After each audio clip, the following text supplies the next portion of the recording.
I was with my ex for about 6 years before the shooting happened, and he just started getting very territorial.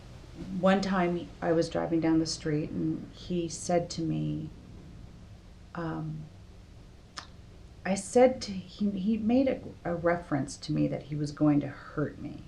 And it sounded like he was going to hurt me with a gun.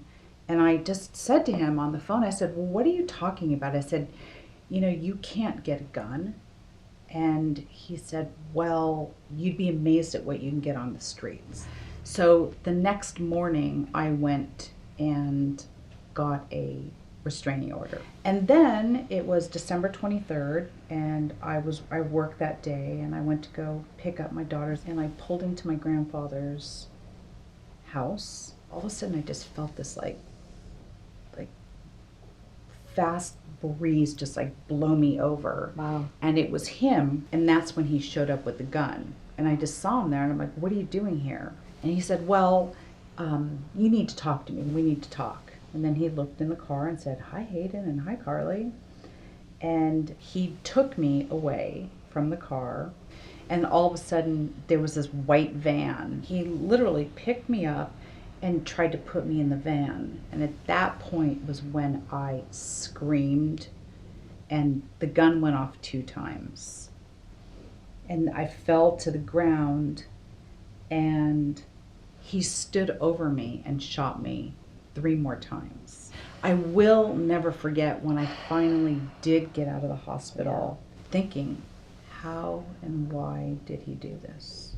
He was on the run for 3 days, and he finally turned himself in on the 3rd day. It was going to be a murder-suicide. They had a personal attorney for him, so they manipulated the system. It was a long process. All of a sudden, I have a 19-year-old and I have a 17-year-old, and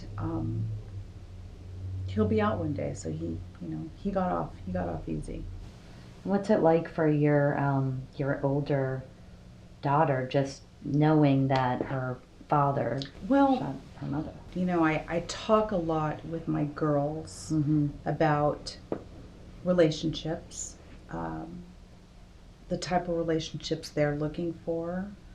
I think it's really important that they know, how a man does treat a woman, or a woman treats a woman, vice versa. Because I settled for a while. I'm like, well, and I should have gone earlier. I should have done it earlier.